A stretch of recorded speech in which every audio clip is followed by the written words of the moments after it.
ওম শান্তি। আজিৰ তাৰিখ 15 আগষ্ট 2025 বৰ্ষ। প্ৰাতঃ মুৰলী বাপদাদা মধুবন। আজিৰ পিতাৰ অমৃতবাণী হৈছে, মৰমৰ সন্তানসকল, ৰাতিপুৱা উঠি এইটোৱে চিন্তন কৰিবা যে মই ইমান সূক্ষ্ম আত্মাই ইমান ডাঙৰ শৰীৰটোক পৰিচালনা কৰি আছো। মোৰ অৰ্থাৎ আত্মাতেই অবিনাশী ভূমিকা নিহিত হৈ আছে। আজি পিতাই মৰমৰ সন্তানসকলক কৈছে যে ৰাতিপুৱা উঠি এইটোৱে চিন্তন কৰিবা যে মই ইমান সূক্ষ্ম আত্মাই ইমান ডাঙৰ শৰীৰটোক পৰিচালনা কৰি আছো। মোৰ অৰ্থাৎ আত্মাতেই অবিনাশী ভূমিকা নিহিত হৈ আছে। আৰু আজিৰ প্ৰশ্ন, শিৱ বাবাৰ কোনটো অভ্যাস আছে আৰু কোনটো নাই? পিতাই উত্তৰত কৈছে, আত্মাক জ্ঞান ৰত্নৰে অলংকিত কৰাৰ অভ্যাস শিৱ বাবাৰ আছে, বাকী শৰীৰ অলংকিত কৰাৰ অভ্যাস তেওঁৰ নাই। কিয়নো বাবাই কয়, মোৰতো নিজৰ শৰীৰ নাই, মই যদিও এওঁৰ শৰীৰ ভাড়াত লওঁ, কিন্তু এই শৰীৰৰ অলংকৰণ এই আত্মাটিয়ে নিজেই কৰে। পিতাই কৈছে যে মই যদিও এওঁৰ শৰীৰ ভাড়াত লওঁ, কিন্তু এই শৰীৰৰ অলংকৰণ এই আত্মাটিয়ে নিজেই কৰে, মই নকৰোঁ। মইতো সদায় অশৰীৰী হওঁ। আৰু আজিৰ গীত, বদল যায় দুনিয়া না বদলেংগে হম। অৰ্থাৎ জগত সলনি হ'লেও আমি সলনি নহওঁ। ওম শান্তি। সন্তানসকলে এই গীতটি শুনিলে, কোনে শুনিলে? আত্মাই এই শৰীৰৰ কাণৰ দ্বাৰা শুনিলে। সন্তানসকলেও এইটো গম পালে যে আত্মা কিমান সূক্ষ্ম। সেই আত্মা এই শৰীৰত নাথাকিলে তেতিয়া শৰীৰ কোনো কাম হৈ নাথাকে। কিমান সূক্ষ্ম আত্মাৰ আধাৰত এয়া কিমান ডাঙৰ শৰীৰ চলে। জগতত কোনেও নাজানে যে আত্মা কি বস্তু, যি এই ৰথত বিৰাজমান হয়। অকাল মূৰ্ত আত্মাৰ এয়া হৈছে আসন। সন্তানসকলেও এই জ্ঞান পায়, কিমান ৰমণীয় ৰহস্যযুক্ত। যেতিয়া এনেকুৱা কোনো ৰহস্যজনক কথা শুনা যায়, তেতিয়া চিন্তন চলে। তোমালোক সন্তানসকলৰো এইটোৱেই চিন্তন চলে। ইমান সূক্ষ্ম আত্মা ইমান ডাঙৰ শৰীৰত আছে। আত্মাত 84 জন্মৰ ভূমিকা নিহিত হৈ আছে। শৰীৰটো বিনাশ হৈ যায়, বাকী আত্মা থাকে, আৰু এয়া অতিকৈ বিচাৰ কৰিবলগীয়া কথা। ৰাতিপুৱা উঠি এনেকুৱা খেয়াল কৰিব লাগে, সন্তানসকলৰ স্মৃতি উদয় হৈছে যে আত্মা কিমান সূক্ষ্ম, আত্মাই অবিনাশী ভূমিকা পাইছে। মই আত্মা কিমান বিস্ময়কৰ হওঁ। এয়া হৈছে নতুন জ্ঞান, যিটো জগতত কাৰোৰে নাই। পিতাহে আহি শুনায়, যিবোৰ স্মৃতিলৈ আনিব লাগে। আমি ইমান সূক্ষ্ম আত্মাই কেনেকৈ ভূমিকা পালন কৰোঁ। শৰীৰ 5 তত্ত্বৰে গঠিত। বাবাই গম পাই জানো শিৱ বাবাৰ আত্মা কেনেকৈ আহে আৰু যায়? এনেকুৱাও নহয় যে সদায় এওঁৰ শৰীৰত থাকে। গতিকে এয়াই চিন্তন কৰিব লাগে। তোমালোক সন্তানসকলক পিতাই এনেকুৱা জ্ঞান দিয়ে, যিটো কেতিয়াও কোনেও পাব নোৱাৰে। তোমালোকে জানা যে যথাযথ এই জ্ঞান তেওঁৰ আত্মাত নাছিল। আন সৎসংগত এনেকুৱা কথাবোৰৰ প্ৰতি কাৰো খেয়াল নাথাকে। আত্মা আৰু পৰমাত্মাৰ কিঞ্চিতমানো জ্ঞান নাই। কোনোবা সাধু সন্ন্যাসী আদিয়ে এনেকৈ বুজে জানো যে মই আত্মাই শৰীৰৰ দ্বাৰা এওঁক মন্ত্ৰ দিওঁ। আত্মাই শৰীৰৰ দ্বাৰা শাস্ত্ৰ পঢ়ে। এজনো মনুষ্য মাত্ৰ আত্ম অভিমানী নহয়। আত্মাৰ জ্ঞান কাৰোৰে নাই, তেন্তে আকৌ পিতাৰ জ্ঞান কেনেকৈ থাকিব? তোমালোক সন্তানসকলে জানা, আমাৰ অৰ্থাৎ আত্মাসকলৰ পিতাই কয়, মৰমৰ সন্তানসকল, তোমালোক কিমান বিচাৰ বুদ্ধি সম্পন্ন হৈ আছা। এনেকুৱা কোনো মনুষ্য নাই যিয়ে বুজিব যে এই শৰীৰত মই যি আত্মা আছো, সেই আত্মাক পৰমপিতা পৰমাত্মাই বহি পঢ়ায়। কথাবোৰ কিমান বুজিবলগীয়া হয়, কিন্তু তথাপি পেছাগত কাম কাজ আদিত গ'লে পাহৰি যায়। প্ৰথমেতো পিতাই আত্মাৰ জ্ঞান দিয়ে, যিটো কোনো মনুষ্য মাত্ৰৰ নাই।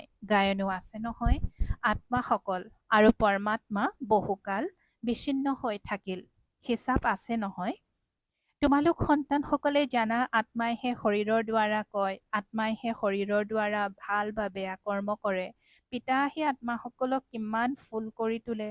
পোনপ্ৰথমেতো পিতাই কয়, ৰাতিপুৱা উঠি এইটোৱে অভ্যাস কৰা যে আত্মা কি, যিয়ে এই শৰীৰৰ দ্বাৰা শুনে। আত্মাৰ পিতা হৈছে পৰমপিতা পৰমাত্মা, যাক পতিত পাৱন জ্ঞানৰ সাগৰ বুলি কয়। আকৌ কোনো মনুষ্যক সুখৰ সাগৰ, শান্তিৰ সাগৰ বুলি কেনেকৈ ক'ব পাৰে? লক্ষ্মী নাৰায়ণক জানো সৰ্বদা পবিত্ৰতাৰ সাগৰ বুলি ক'ব? নকয়। একমাত্ৰ পিতাহে সৰ্বদা পবিত্ৰতাৰ সাগৰ হয়। মনুষ্যইতো কেৱল ভক্তিমাৰ্গৰ শাস্ত্ৰৰ বৰ্ণনা কৰে, বাস্তৱ অনুভৱ নাই। এনেকৈ নুবুজে যে আমি আত্মাসকলে এই শৰীৰেৰে পিতাৰ মহিমা কৰোঁ। তেওঁ আমাৰ অতি মৰমৰ বাবা, তেওঁৱে সুখ দিওঁতা। পিতাই কয়, হে আত্মাসকল, এতিয়া মোৰ মতত চলা। এয়া অবিনাশী আত্মাই অবিনাশী পিতাৰ পৰা অবিনাশী মত পায়। সেই বিনাশী শৰীৰধাৰীসকলে বিনাশী শৰীৰধাৰীসকলৰহে মত পায়। সত্যযুগতো তোমালোকে ইয়াৰ পালব্ধ পোৱা, তাত কেতিয়াও ওলোটা মত পোৱাই নাযায়।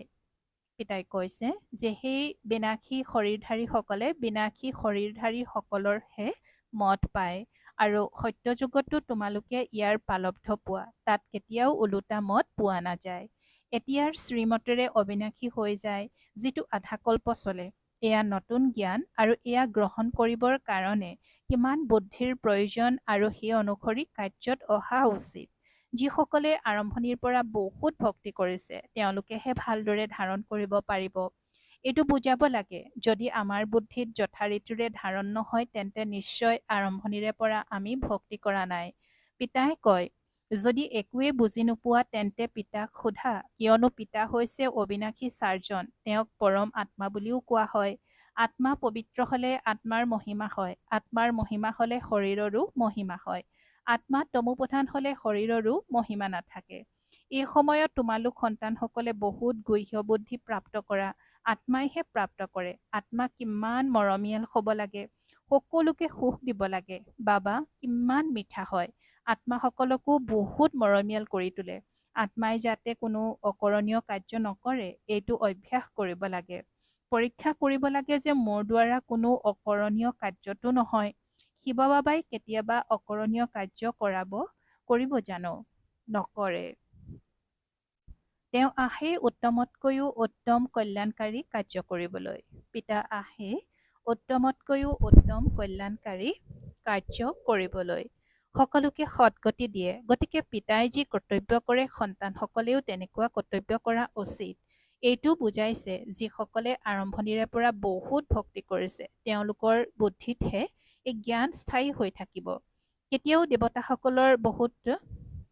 দেৱতাসকলৰ বহুত ভক্ত আছে, নিজৰ শিৰ আগবঢ়াই দিবলৈ সাজু হৈ থাকে। বহুত ভক্তি কৰোঁতাসকলৰ পিছত কম ভক্তি কৰোঁতাসকল ওলমি থাকে। তেওঁলোকৰ মহিমা গায়, তেওঁলোকৰতো স্থূল ৰূপত সকলো দেখিবলৈ পোৱা যায়।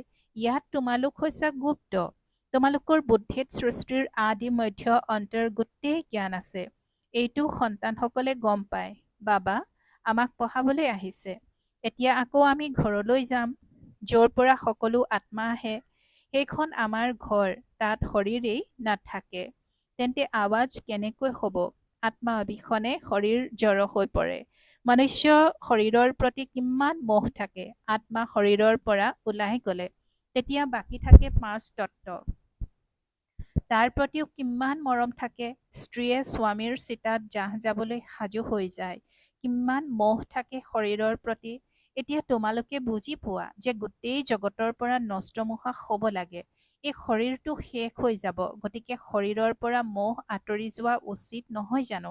কিন্তু বহুত মোহ থাকে। ব্ৰাহ্মণসকলক খুৱাই মনত পেলাই নহয় যে অমুকৰ শ্ৰাদ্ধ, এতিয়া তেওঁ জানো খাব পাৰে? তোমালোক সন্তানসকলতো এতিয়া এইবোৰ কথাৰ পৰা নিলগ হৈ যোৱা উচিত।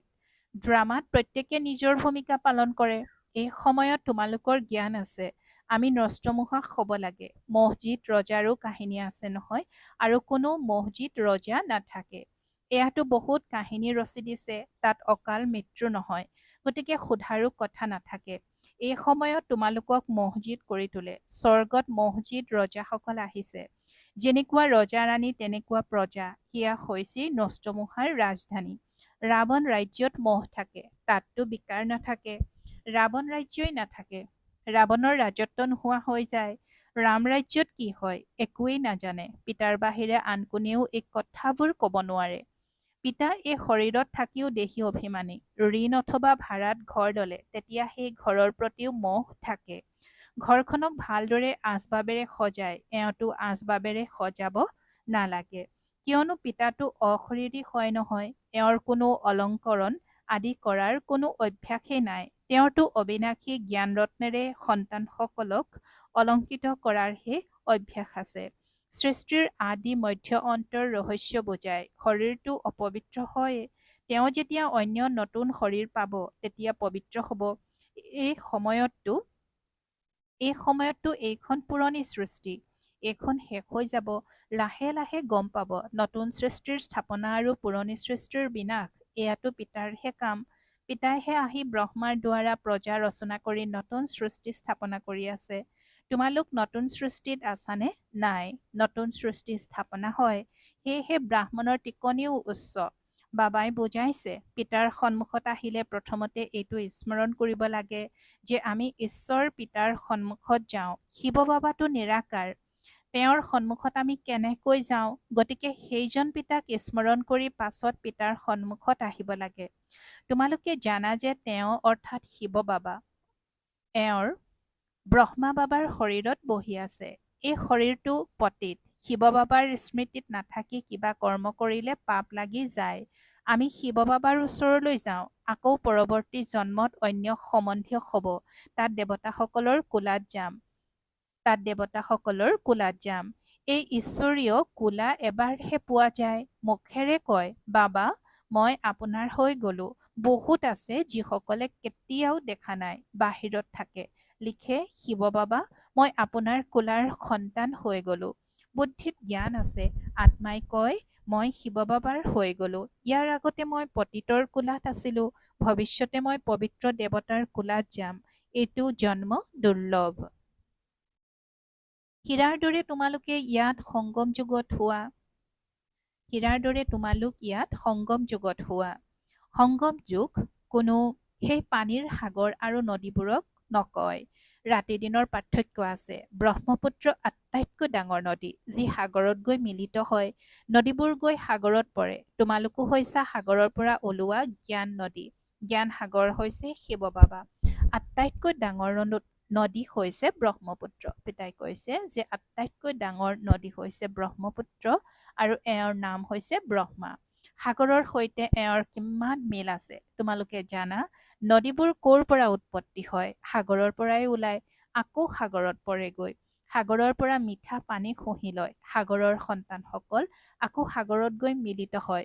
তোমালোকো জ্ঞান সাগৰৰ পৰা ওলাইছা, আকৌ সকলো তালৈ গুচি যাব। য'ত তেওঁ অৰ্থাৎ শিৱ বাবা থাকে, তাত তোমালোক আত্মা সকলো থাকা। জ্ঞান সাগৰ আহি তোমালোকক পবিত্ৰ মিঠা কৰি তোলে। আত্মা যি লুণীয়া হৈ গৈছে সেই আত্মাক মিঠা কৰি তোলে। 5 বিকাৰৰূপী চি লুণীয়া সোৱাদ তোমালোকৰ পৰা আঁতৰি যায়। তেতিয়া তোমালোক তমোপ্ৰধানৰ পৰা সতোপ্ৰধান হৈ যোৱা। পিতাই পুৰুষাৰ্থ বহুত কৰায়। তোমালোক কিমান সতোপ্ৰধান আছিলা, স্বৰ্গত আছিলা। তোমালোক একেবাৰে চি হৈ গৈছা। ৰাৱণে তোমালোকক কি কৰি দিলে? ভাৰততে গোৱা হয় অমূল্য হীৰাতুল্য জন্ম। ভাৰতত গোৱা হয় যে অমূল্য হীৰাতুল্য জন্ম। বাবাই কৈ থাকে, তোমালোক কৰিৰ পিছত কিয় হাইৰাণ হোৱা? কৰিও জানো অধিক লাগে? গৰীবসকলে তৎক্ষণাৎ বুজি পায়। চহকীয়েতো কয় এতিয়া আমাৰ কাৰণে ইয়াতেই স্বৰ্গ। আৰু তোমালোক সন্তানসকলে জানা, যিয়েই মনুষ্য মাত্ৰ আছে সকলোৰে এই সময়ত কৰি সদৃশ জন্ম।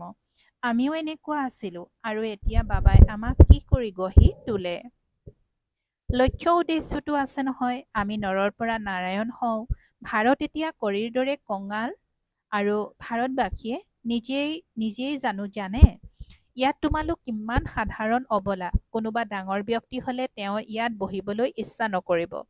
য'ত ডাঙৰ ডাঙৰ ব্যক্তি সন্যাসী গুৰু আদি লোক থাকে তাত ডাঙৰ ডাঙৰ সভালৈ যাব।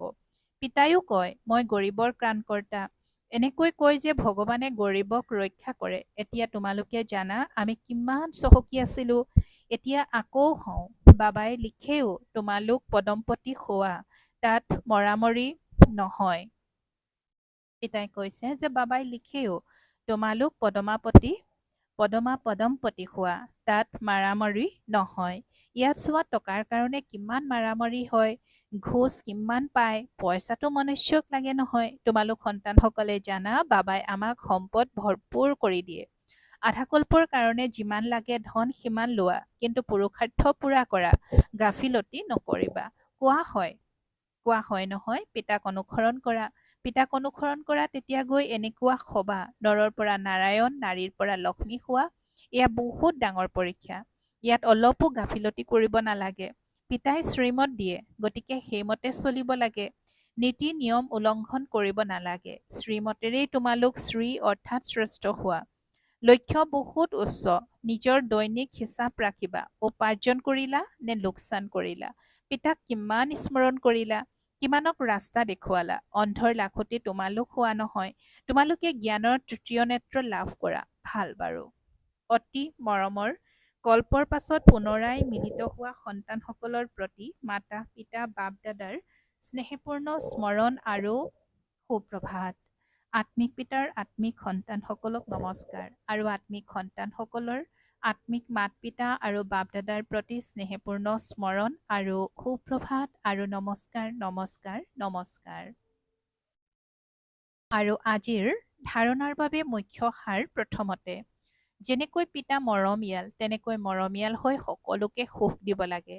কোনো অকৰণীয় কাৰ্য কৰিব নালাগে। উত্তমতকৈও উত্তম কল্যাণমূলক কাৰ্যহে কৰিব লাগে। দ্বিতীয়তে, কৰিৰ পিছত হাইৰাণ হ'ব নালাগে। পুৰুষাৰ্থ কৰি নিজৰ জীৱন হীৰাতুল্য কৰি তুলিব লাগে। গাফিলতি কৰিব নালাগে। আৰু আজিৰ পিতাৰ বৰদান, নিশ্চয়তাৰূপী ভৰি অবিচলিত কৰি ৰাখোতা সদায় নিশ্চয় বুদ্ধিৰ নিশ্চিন্ত হোৱা।